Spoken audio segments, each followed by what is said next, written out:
Well, let's get. Have you guys seen Tesla's Elon Musk's new not Tesla, SpaceX, their new spaceship? They can No. like take off and then it just lands. Like immediately after? Well, What? yeah, he did. I forget the name of the spaceship. It goes up, I don't know, however high, and then it just comes down, and it's got these reversible rockets that just sort of gently lands it perfectly, and so there's no wastage of parts from a spaceship. Well, that's good. Yeah, it looks pretty incredible because you just think about all the forces that are going on with a spaceship like that, and then it just looks so seamless, like landing on the ground. Wow. Even though I think, yeah, it's all a bit, navel gazing. That actually is a very good development because there's an awful lot of junk out there. Well, let's count it down. What are we gonna count down with this time? Jade, you can have the honor. Okay. Let's start. Tesla. 10, 9, 8. Skip a few. 5, 4. And we board 2 and 1. Time to wake up. Boom. All right. Welcome everyone to Sci-Fi on Ice.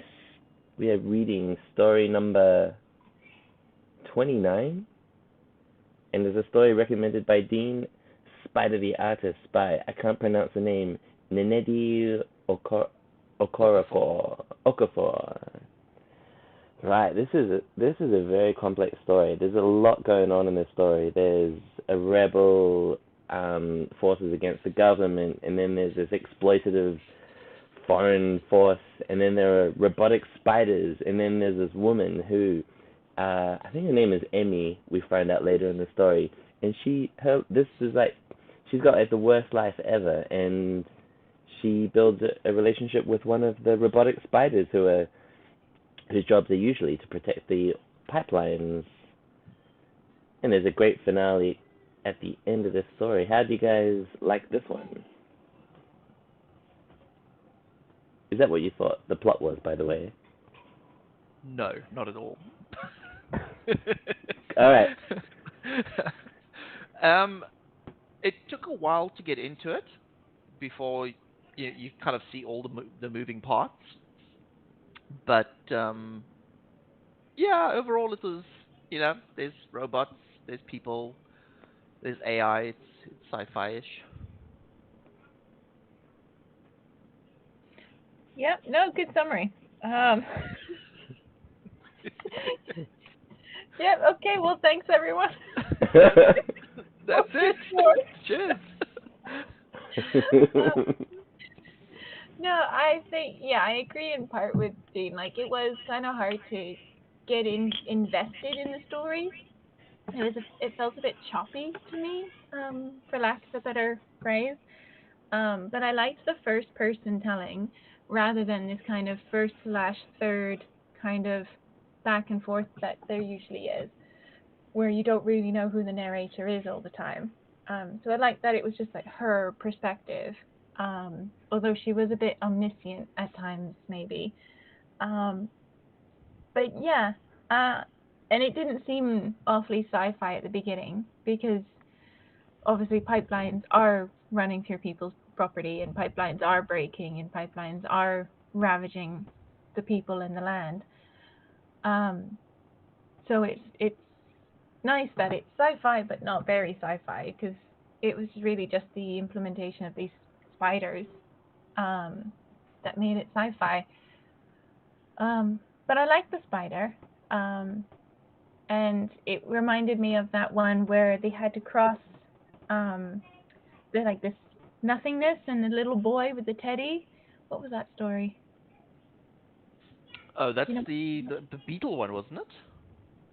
was it? And they had like 4 different versions, and they had to figure out. No, it was the Beetle one. Was that second variety? Did you read that one? Maybe. But there was like the Russian woman, the little boy with the teddy bear, and Yep. then there was version Second 4. variety. Yeah, it reminded me of that because they become more intelligent and they start to learn and adapt, and then they take over. Mm. Um, like these little zombie spiders were. They were learning to, take care of themselves, clean themselves, and then build, and so therefore take over the men's jobs. Um, and then it turns out like they set a trap because they were getting so fed up with humans. Um, so it had a similar feeling to that, but it was just like a different kind of perspective, I guess, like sooner in the zombie takeover in their story. Because you can imagine the spiders then pretending to look like people, and it's almost like a different era of the same story. Yeah, I like the connection you made there. Yeah, I read it today for a second time, and I warmed to it a bit more. My first reading, I didn't like it at all. The second reading, I saw a bit more of what was going on, and I think that's because it's quite a complex story. Like I was saying before, there are all these different things at play, and I was trying to think like, what's the emotional center of our protagonist? Like, but it's everything. All forces in society are pushing down on her. Like it's like her life is just terrible by all accounts, right? And so I was thinking like, well, what is it? Is it hope that she can find a way out of this? And so and then like, or is it that she has this relationship with this outside spider, or is it that helps her fix her relationship with her husband, or does it mean that she can go and teach in the school? But in the end, it's just this sort of explosion at the end where everyone dies except for her, and so you think, oh, well, what was it for? What was it all for? And maybe we'll talk a bit more maybe about what that was. But I think that's where I got a bit at the beginning, got a bit lost. Like, oh, like what was it all worth? Because I don't know. Like, I felt a bit let down by that. But at the same time, reading it the second time, I started to appreciate. Well, this story is really about how some people's lives are just this struggle that is just so immense that it's like it almost feels like there's no hope. And my second reading gave me that appreciation of the story. So yeah, that's my take from the story. How about Nick? How you doing, Nick? Yeah, yeah. What's that saying? It's the hope that gets you.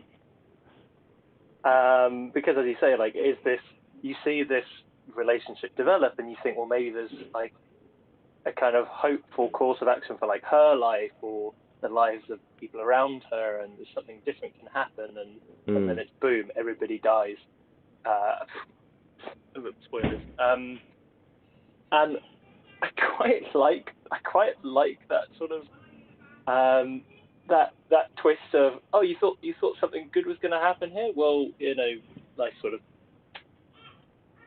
Yeah. it goes kind of, best laid plans and all of that kind of shenanigans. But I really liked having a solid perspective, as Sarah said. I think it's nice to perceive the events happening through one perspective, I think, sometimes. Because I think then you kind of feel like you have a stake in it. Like, why does this matter to me? Well, it matters to the character because it's in their back garden. And if they, wander too close to the pipeline, they will die. And that's kind of this immediate, like, right, okay, I care about that. Yeah. Yeah. I will have more thoughts in a second. I'm just, processing my thoughts now. All right. One thing I wanted to talk about was the comparison between, like, because the guitar for her was very important, and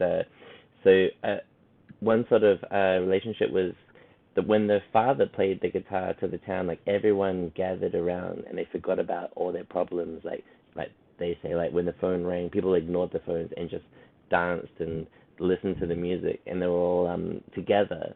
But then when she played it, it was like this escape from the problems in the world. So I liked those two parts, and I felt like the story could have been more about looking into that. But yeah, what do you guys think about that?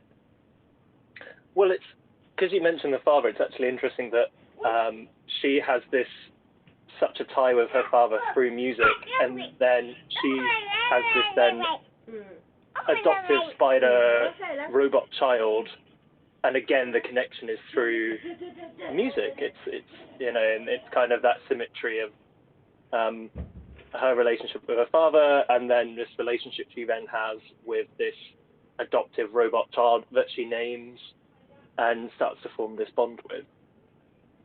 And you have that I don't know, that carrying on of legacy almost, Yeah.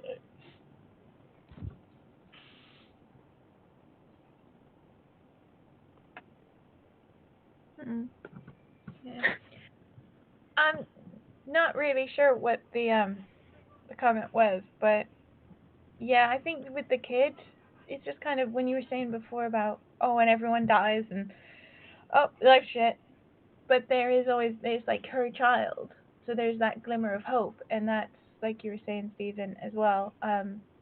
That's life, in that objectively everything can be going wrong, but as long as that person has that one thing to hold on to, then does it balance out. But yeah, I don't know, with the spider, her friend, what did she call that spider? Udida? Udina? Udaid or Udaidi? Oquonka? I can't find, where's that story? Udaida Oquonka. Okay. I can't even correct you, but yeah, What? it's just funny. But because it's like got this mythical connection then, because it's supposed to be the most important kind of supernatural power, the spider, the artist, that when they all kind of crowd around when they set that trap with the broken pipeline, and then they create the spark, it's just, I don't know, thinking about it now, because they do that, and it's like the smell of matches, and that's what sets everything aflame and incinerates people and buildings. But then that same spider that was supposed to be this ethereal, connected one does the same thing earlier when the husband comes out. So I'm sorry, I'm now just thinking out loud, because my initial thing was that this spider was kind of protecting the woman, in that that spider was right next to her when she went to this broken pipeline and was like, oh my god, people, what are you doing? And then she noticed it was her spider next to her with the butterfly sticker.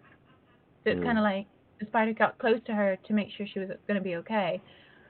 But then I'm thinking, but that spider did the exact same kind of message thing to warn the other spiders, there's a dude here and I'm not happy, kind of thing. Raising the arms or the two front. Yeah, that's it, like raising the army kind of thing. Well, so I mean, the spider is able to kill him by himself. That's true. But then the spider probably would have upset the wife and made her a little bit angry. Maybe not. But then she does the same clicky thing. I've only read it the once, and now I'm like, I'll have a little look and gather my thoughts as well. Yeah, I think the fact that she makes this connection with an AI, and especially the history that they give at the beginning of the story with the abuse and just the domestic situation. I think it's that void of her not having to put any effort into it. She's not always on the back foot. She doesn't have to either, it's not fight or flight the whole time. Well, in her case, just flight. That music creates that connection which is probably what the attraction is for her. Yeah, because this robot is evolving, and they're not just getting technically adept, but artistically as well. Yeah, it's You know, learning from her, and and yeah, surpassing. yeah. Yeah. No, I just kind of read that little bit again, and it was, yeah, I think the spider did that red clicky thing with the red spark because the husband came out and told the wife about the broken pipeline. So maybe the spider was just doing its job in that kind of like, oh crap, broken pipeline, you'd say? They know. Quick, everyone, gather. So maybe it wasn't personal. Because, yeah, the spiders still have a job. What's that, Lassie? There's a broken pipeline and people are going to steal oil from it? Yeah.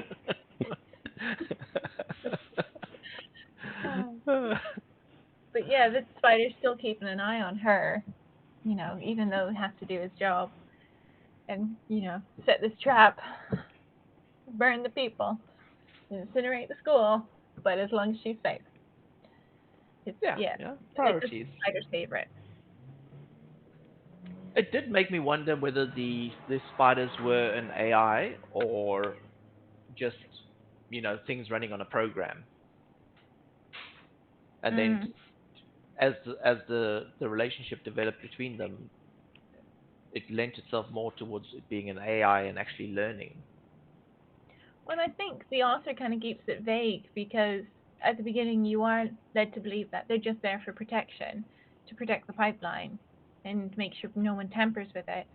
But then the author kind of lays those little tidbits of information about them self-cleaning, self-maintaining, then building that pipeline, and then yeah, as well as the musical kind of aspect with the protagonist directly.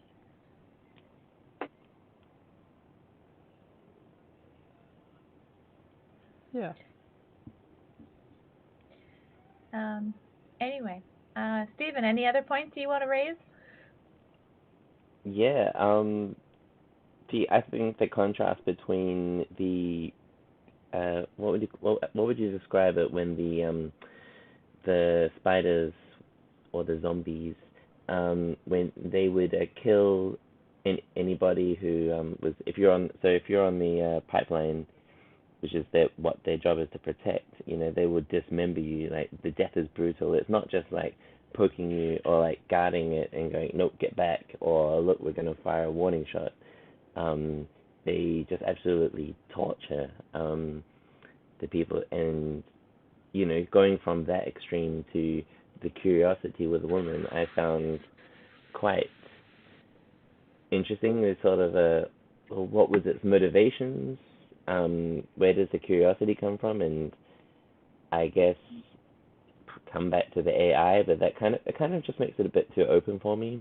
I guess I struggle. The author or the protagonist slash whatever says how the companies say they're programmed not to overly harm, was it overly hurt the trespassers? But if you think about people and that evolution of annoyance that they probably feel, as in the beginning, they probably did just kind of, slap on the wrist. But it kept happening and they kept coming back and they were just kind of like, oh, for sake, we told you already. And that's what I imagine. It's escalating, and that's what led to this trap, which is how I see it, of breaking the pipeline and waiting 2 hours, because the author also says like that's unusual. They're usually there within an hour, and because they weren't, that's when people started to congregate to steal the fuel. So that makes me think that the spiders were doing it on purpose, because they But came in from a certain angle as well. But so it's kind of that escalation of that AI. But also, if you think about people, you have people who get very, very angry, and people who look for a more peaceful route. And so that's what I just think when I think of the one spider in particular, that he's kind of like, oh, I like this sound, I like the vibrations. I'm going to pursue that. I'll keep this one alive. yeah, there was that TV interview I guess the second last incident where they interview this army soldier, and the guy is just come he's the survivor from the other soldiers that have been dismembered, and he's frantically telling them like, look out, look how crazy these like or torturous these spiders are, and he's like, look, grenade does nothing, and obviously the army guy, but yeah, you sort of see that in the maybe not increments, but it's the large increments of killing, because there's also the stories of her grandmother's time when she was it pre-spiders or pre-zombies, when the grandmother could lay on the pipes and Not sure. yeah, I think her grandmother so she talks about her grandmother's time when the grandmother could just lie on the pipes, which to me was sort of a message about I hate the word like imperialism, but I think like the association with America in the story was representative of imperialism, where I guess there was before times where, yeah, sure, there was this oil extraction from their country by America, but there was the before times where they were more free, but then as the resources got more expensive, then the conditions in their society became harsher, and so she has the memories of, or the stories, sorry, from her that was told from her dad about her grandmother's time, which, and then you get to the end of the story where it's the complete opposite, where the spiders end up planning just the old like, look, yeah, we're just going to collect you all in this one place and we're going to end you, except for this one, which butterfly spider, or Ding, how do we pronounce it? Okwanka, right? Udaida Okwanka. It's Something the like that. butterfly spider is probably easier to say, and But butterfly's a nice name as well. yeah, Udide, Ukwanka. yeah. Yeah. I would say Udide, but I could be wrong. Yeah. Yeah, found it. Yeah, no, and you're right. The grandmother is before the zombies, she says. That she would lie there. It was before the zombies. But yeah, but then you think about that with your own like grandparents or great grandparents. You're like, oh, when I first moved in here, all this was green. And you're like, yeah, well, it's not now. We used to play football in the street before cars would mow us down. Yeah. And all of It that used to be sort of safe to talk to strangers. No, it wasn't. stuff. You were just lucky. But yeah, no, it's like those photos of Hong Kong. You know, there's nothing, and then now there's skyscrapers. And yeah, it's kind of like there's good that comes with that, but there's also bad. And you're like, but I definitely think these spiders are bad. Yeah, definitely Yeah. the evil side of progress. I think it's also that like a lot of that change, you don't really have much agency in it. It's not like the people of her town really pushed for sort of this introduction or anything like that. It's kind of these external forces like the oil companies, to a degree, the government developing the spiders, and then it's like, well, there you are. Then it's like with a lot of urban demolition and redevelopment, it's not the town itself. It's companies coming in and going, well, we're just going to destroy this 200-year-old building and put a skyscraper there. You know, and that can be good progress. You can make of that what you will, but it's you've not had any agency in that. It's just these external people willing to spend money on it determine what your town and your life in that town is like. Yeah, and then carrying on from that, if you don't have that kind of agency and you do feel it's like a futility of sorts, then what you can focus on is yourself, and that's probably why she focuses so much on children, because that's directly linked to her. So yeah, if she has no agency on the outside, she at least can have some agency on the inside. Yeah, and how much good music comes from some kind of lack of agency in something else. And anger and frustration, yeah. Yeah, exactly. The spiders I thought was sort of represented, and I'm guessing the context is Africa, is that you could replace the spiders with like mercenary armies that I think corporations use in Africa. So like they just hire like ex-French soldiers, especially in the northwest of Africa, to go in, right, and just protect resources. And so if you, and then I imagine in Africa like that is, I don't want to say lawless, but the way that these mercenaries protect resources are probably very forceful, to say the least. Yeah, And above their remit. yeah, and they're probably just like, look, I get paid to make sure that you don't take this resource, so back off, or I'll do what I gotta do. And yeah. Yeah. Yeah, Um, definitely. Similarly, with the observation of people along the pipeline, to a lesser degree, obviously without the maiming and killing, you've got that kind of connection that these people are always being observed, they're always being monitored, and that's throughout the whole world. Mm. I think it's also that you, and maybe I'm stretching this, but when you have these like building of new pipelines, and they tend to absolutely devastate the areas and the communities, and there's often like accidents, and they often don't really care. It's often just, let's build as much pipeline as cheaply as possible, and if it contaminates the water supply of anywhere nearby, I mean, well, who cares? And it sort of, maybe I am stretching this too far a bit, but then there's that analogy with, they don't really care about the inhabitants that live there. It's just, we don't care if the kid stumbles into the pipeline and then gets tossed 50 feet into the air by the spider, as long as the pipeline is protected. Mm. Yeah, no, and that's kind of at the beginning where they're talking about this pipeline. That's not science fiction. Because in Canada, there's plenty of cases where there's been poisoning through the soil that's poisoned the water sources that have then poisoned the people. And especially in rural Canada, it's very easy to turn a blind eye. Um, so that's why I was saying, like at the beginning, it's not science fiction. It's only really the spiders that, oh, okay, now I see why we're reading this, because that is what's happening. These pipelines are toxic, and there's many, many more accidents and spillages than are in the news.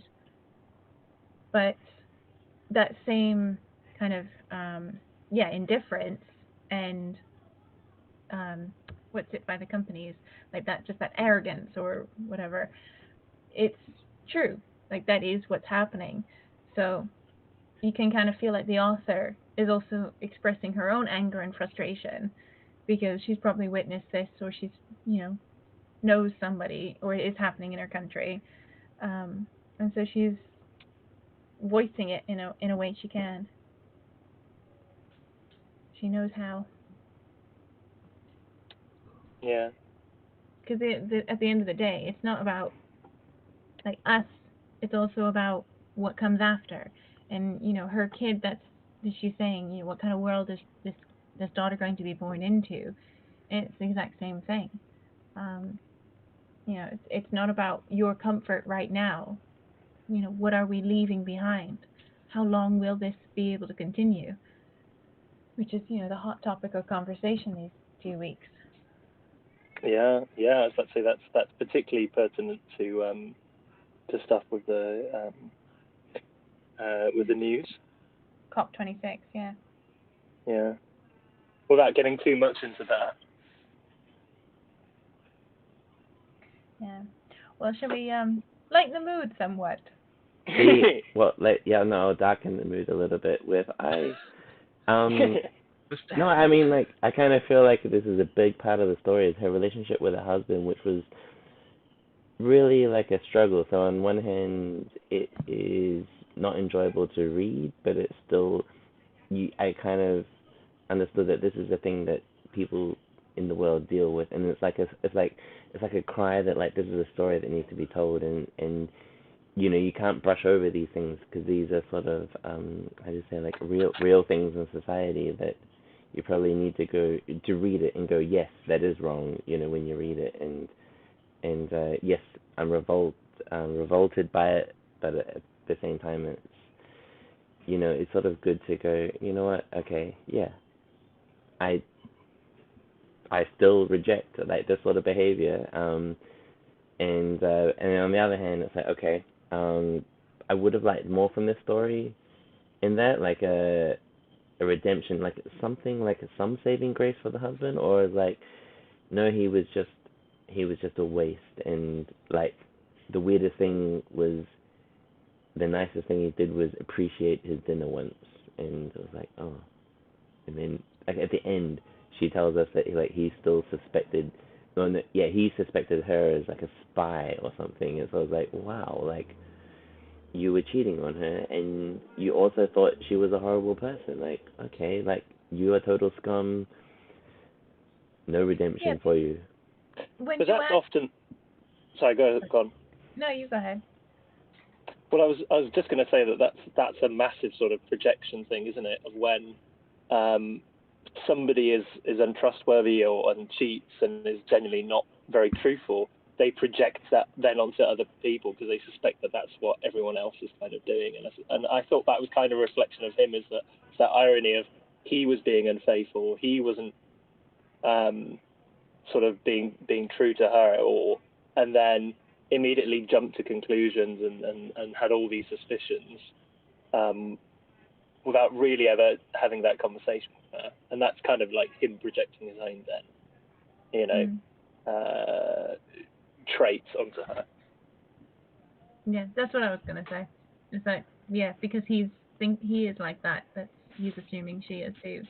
But he does get his comeuppance because he burns to death. He get burned. There's an Yeah. element of truth. He's a bad man. He's a bad ending. Job done. That's cathartic, actually. A little bit, but it would have been better for him to like die, but also know that, hey, I'm sorry, I messed up. A little bit of like, you know what, I was bad to you, and I'll never make it up for you. But at least by dying, at least I could make like atone for. Yeah, but so many people die without knowing truth. Like they do go to the grave with assumptions. Yeah, that's We don't life. And we don't tell their stories though. They just die, but I don't know. I just Oh my god. no, I mean, like, look, like I just sort of think, yeah, like, no, well, like you say, like when he dies, like, yeah, it's cathartic, and it's just sort of like sort off, and it's just like, I don't know, there's no payoff for it. Yeah, what do you guys? Hello. Kid totally agrees with us. Yeah. Yeah, I was about to say. Dad, you know nothing.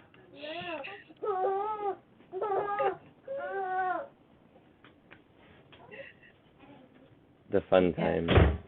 I think to go more into the husband's perspective or his story would have also taken away from the first person narrative that the story was, because it was all about her and how she kind of experienced things.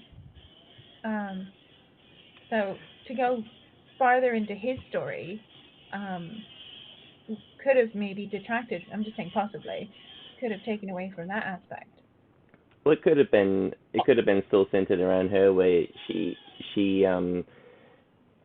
sort of like what do you call it? She's come to terms with his death, like when she goes like, right, if you go, for example, you go to that place, you're gonna die, like, and then you're dead to me, see you, and then he goes off and does it, and then it's like she'd be at peace with that, like, yeah, I'm glad, because like one thing I struggled with, which I totally understood, because all the pressures in the society were against her, was that like the whole time you're thinking like, oh, you gotta leave this guy is not good for you, right? But you understand, like, in this like small community wherever she is, she probably doesn't have the ability to just like the financial freedom to just go off, so she's tied to this like pain or suffering that she's enduring, and so I get that. But I don't know, I just felt, I don't know, I felt a bit just like, okay, like could have been written differently, I guess is what I'm thinking. Hmm. Yeah, see, I didn't care about the husband, and because he was a bad man. So then I'm like, yeah, no, and he dies because he was thieving, he was stealing stuff. If he hadn't gone to steal the fuel, he wouldn't have been there.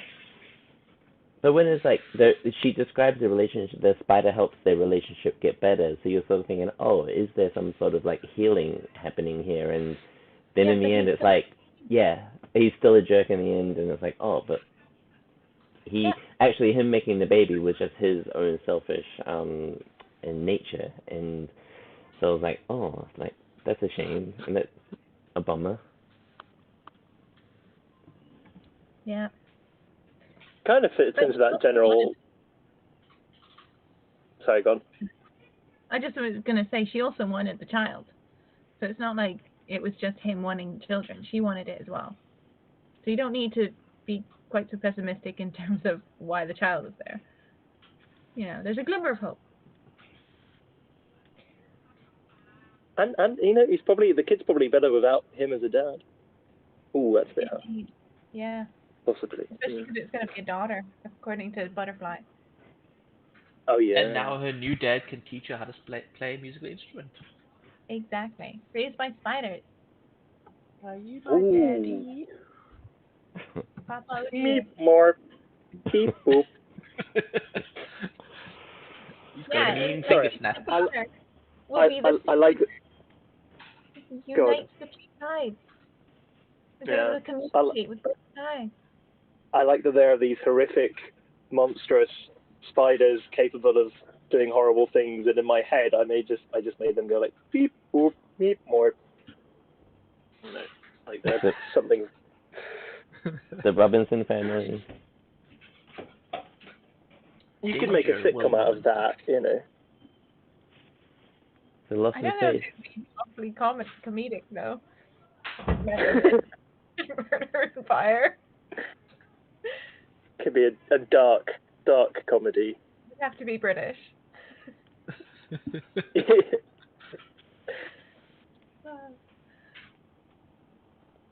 Anyway, all right. Shall we?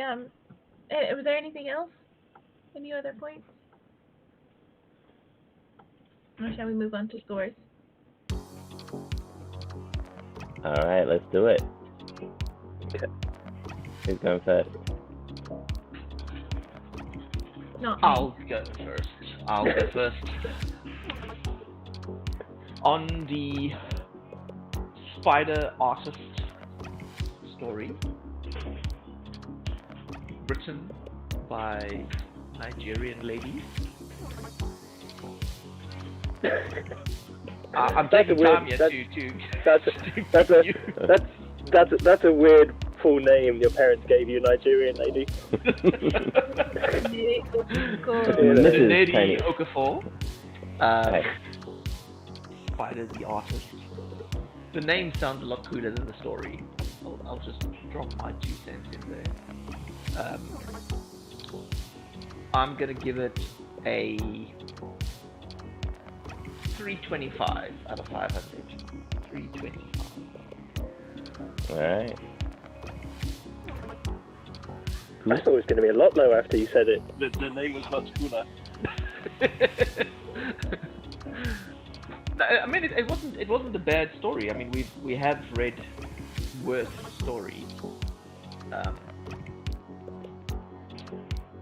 It was obviously, it had that touch of realism to it, which I think it only makes it even more relatable.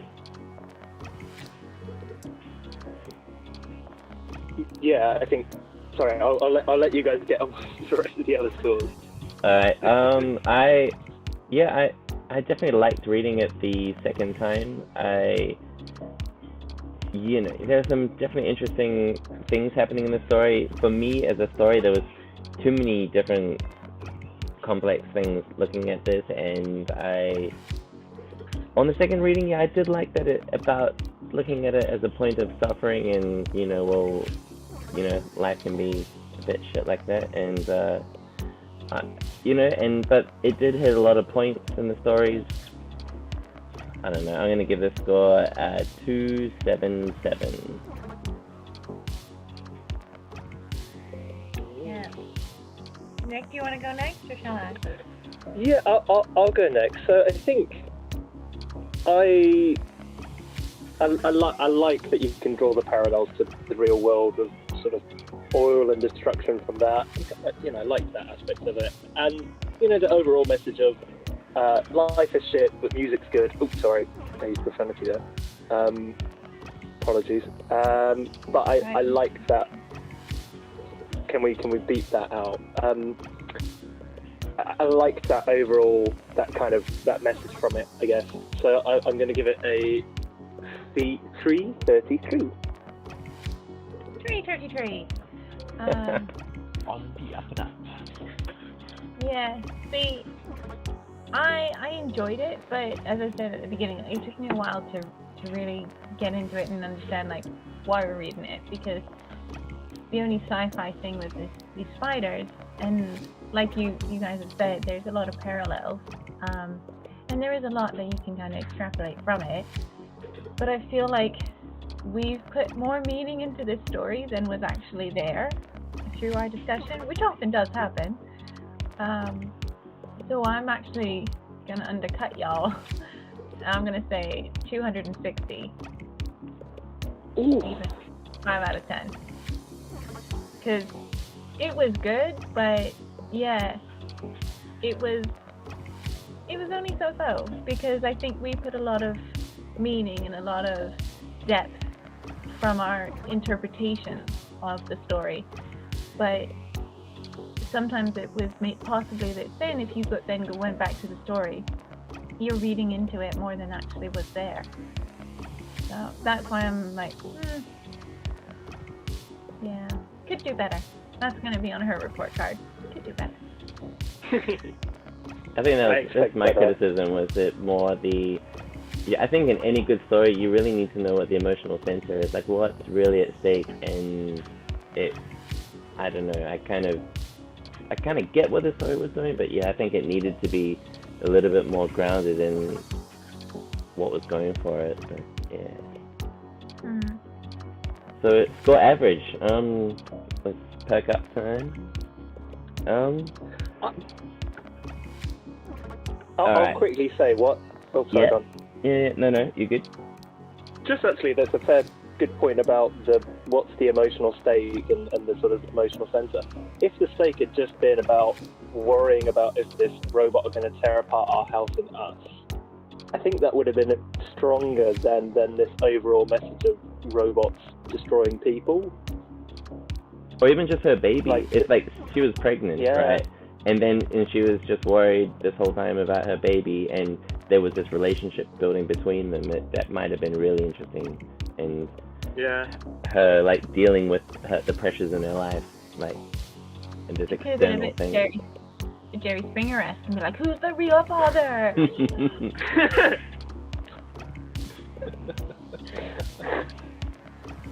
Jerry. Sorry. Yeah, get that lie detector test out. Come on. But yeah, no, that's what I think. Yeah, it was good, but yeah, not enough clarity. Needed to streamline it a bit, maybe. But all right, Jen. So what's our overall, our average? All right, so we read Spider the Artist by Nnedi Okarafor, and your score average is, some instruments please. Dun, dun, dun, dun, dun. 299. What is it? What's that? 299. That was sorry, you said that was good. Instruments. I like it.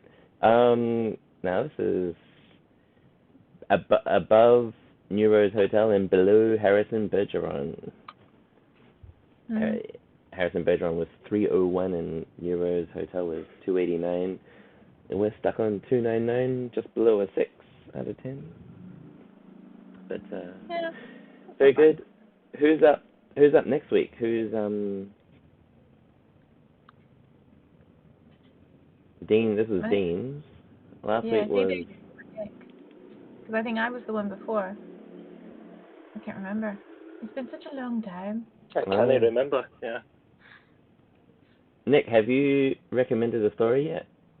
I did When the Rains Come Softly, but I feel like that was 2 or 3 ago. It's been a while, I think. So maybe it might be my turn again. Well, there we go. All right, have a wee have a wee think and get back to us. I don't think any of us have picked a story, so we'll wait on it and with bated breath. Yeah. Well, I've volunteered myself up for it now, so I will discover the story. Perfect. All right. See y'all next week. All right, good talking to you guys. See you guys later. Cool. See you later. Cheers. Bye. Cheers. Bye. Bye.